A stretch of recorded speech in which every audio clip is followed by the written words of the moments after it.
Hector Bellerin, Bellerin, Hector Bellerin. Da, da, da, da, da, da, da.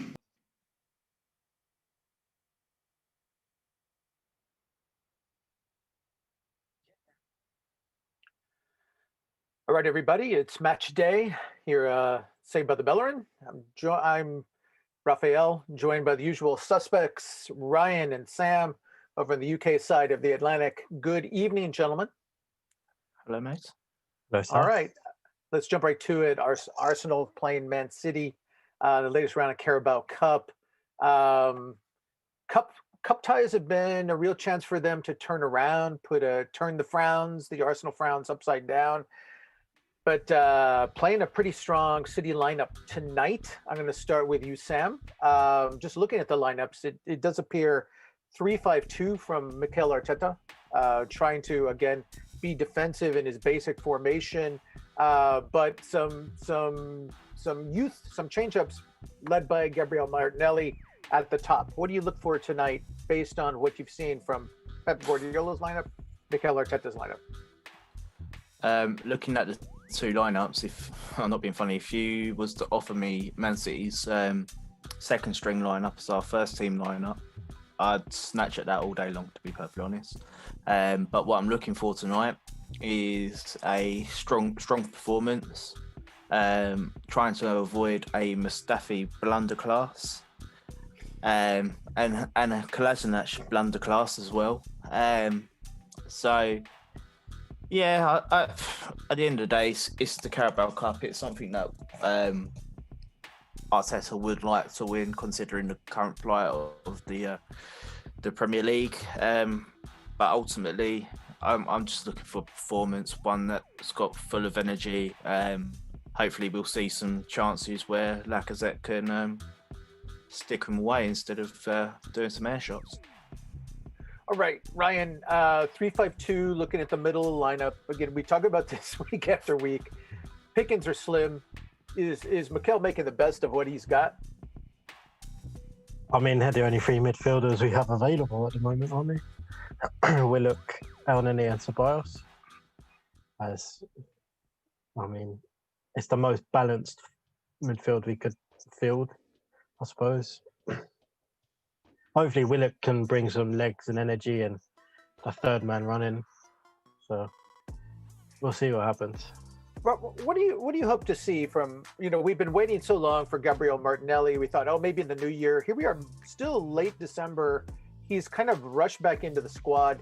We were talking about this before we came on air. He's rocked up. How do you play him? He looks just physically imposing now.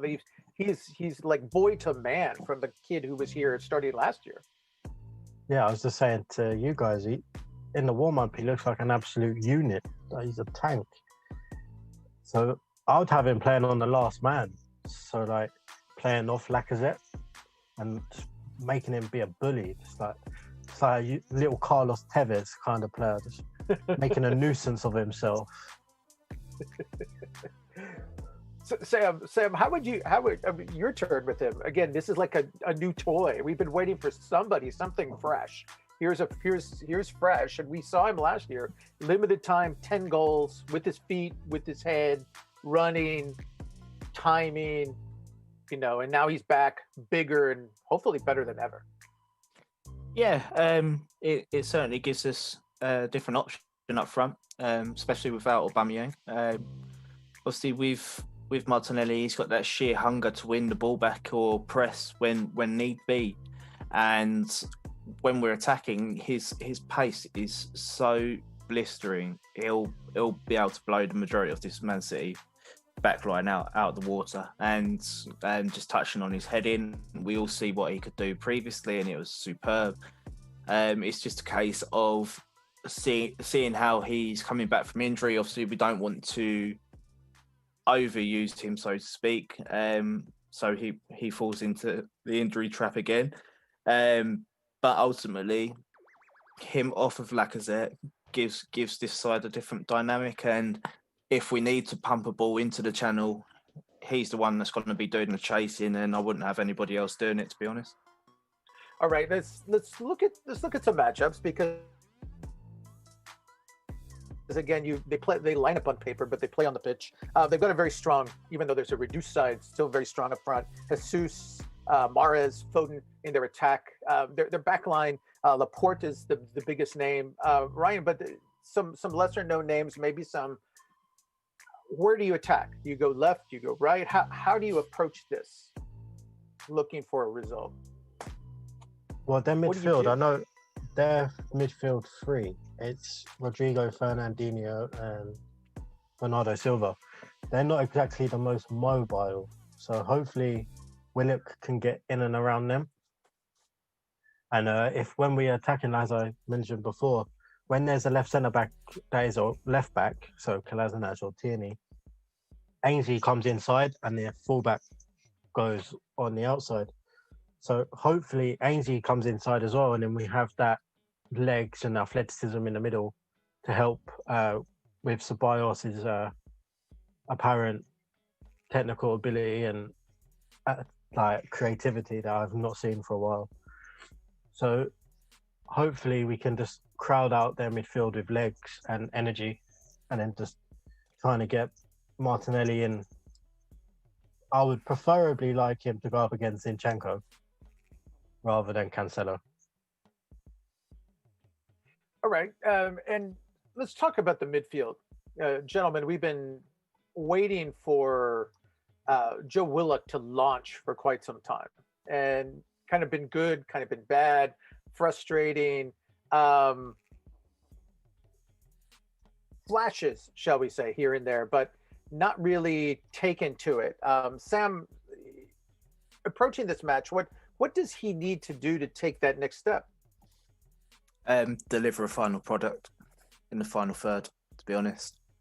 It's all well and good doing quick layoffs in and around the middle third of the pitch. The real next level stuff is when you get into the final third, making that decisive pass or being able to score worldy from outside the box. But obviously, with the way that Arsenal play, it's more about having that intricacy in and around the box and making that defence splitting pass. So it's a case of, for him, making that splitting pass into a channel. If it does get overhit a little bit, then obviously we all know how strong his third man running is, and getting in and being in the right spot. That's for me where he really takes off this year. All right, let's go back to, again, a puzzling name, because we're another of these players, big name, doesn't seem to have a fit, seems to have two roles and can't really figure out which one. Talking about Lacazette, Ryan, he's playing up front with Martinelli, but we see him drop back into kind of a 10 role, and then we see him kind of go forward, and he's kind of one or the other, but sometimes neither. What does he need to do today? I mean, he had that really successful launch. He was getting lots of goals in the first matches. The whole team has run dry, and he's been part of that. How does he get himself engaged again with the people around him, with Willock behind him and Martinelli up front with him? Just getting himself into the position to score. We've seen him do it recently, getting into positions, but not putting the ball in the back of the net. What he needs is the ball just to hit him in the face and go into the goal. So he can just get that confidence going, that goal scoring feeling again. And then maybe the Lacazette that we all know will come back. And then all he needs to do tonight is hold the ball up, bring others into play, keep things ticking over, and get himself into a position to score a goal. And then put the ball in the goal. It's a confidence thing, Sam. It's with this whole squad. I mean, we really did kind of see it when they scored the penalty. They seemed to exhale, and then, we saw that midweek, and then they gave up that goal, or in the weekend, I'm sorry, and then they gave up that goal right before the half, and then they deflate. They're very brittle right now. What's the best thing that could happen to this squad, say, coming out the first 20 minutes of this match? Is it to keep a clean sheet, or is it to just try to snatch some kind of surprise goal? Do you know what? What I want to see in the first 20 minutes is for us to actually manage the game effectively. Use our energy in the right areas, not going off chasing the ball left, right, and centre. If we need to come back into position, come back into position. If we need to explode, then use the energy for the explosion on the counter attack, because ultimately that's what we're going to be doing today. Just to touch on Lacazette, obviously I've been very critical of him this season, and the way that he's performed has vindicated my opinion of that. But ultimately, when I see him come on, I think in the last 10 minutes against Everton, he looked like a man possessed. And that's the type of player that we know that's in there. So why can't you produce that on a weekly basis and over 90 minutes? The reason for that being because he's expending his energy in wrong places.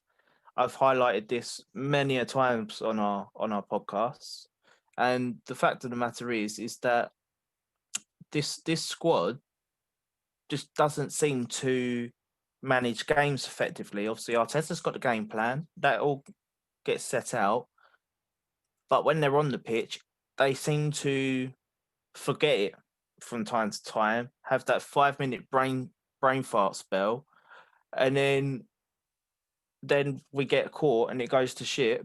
But then as soon as we concede and we go 5 minutes over the other side, they seem to pick up again. It's really baffling with this squad. Really baffling. Let's talk about, Ryan. We're running short. The kickoff is barreling at us, but we have a couple of minutes. Let's talk about the approach. We've seen Arteta be really up and really down when he plays his old managerial mentor, Pep Guardiola. I mean, the first match out of COVID, they played. He played very defensively. Then we had everybody remembers the David Luiz red card at the Emirates and everything cascaded. But then he played this club again in the cup. I think it was in the FA Cup, and surprised them and pressed them and snatched a goal off their back line. I think Nketiah got it, and or Lacazette. That really seemed to change the mindset of this club. And then we were talking earlier this season before they hit their dip. One of the setbacks, one of the puzzling matches, they went and they played City at the Emirates, and they played so defensively. We thought they would come out and they would press them again, and this time they laid back. Which lever do you think the manager is going to push today? I think he's going to go for counter attack, solely because of the players that are on the pitch. We've got 3 defenders that are probably going to stay back at all times. And then you've got the pace up front, which I previewed the game against City straight after COVID. I said we need to attack there in between the fullback and the centre back, which would have worked if we did. But then Xhaka and Mari both got injured, and they were our only players that could make that left-footed pass. And then in the FA Cup, we solely relied on us not getting done defensively. If it wasn't for the defending on that day, I think we would have conceded. And then the game that just went against these lot in the league, we probably shouldn't have lost, to be honest. But they stole a win against us in that game. So, but again, Arteta went defensive in that game, so we didn't really attack them as much as they didn't attack us. So I think he'll try with a mixture of counter-attacking and praying, to be honest. Okay, quickly, you said praying. How optimistic are you today? We got to get out because I know they're about to kick off. But can they win today? Yeah, they can. Depends what Arsenal turns up. Okay, Sam, you get the final word. Can they win today, and how? They can.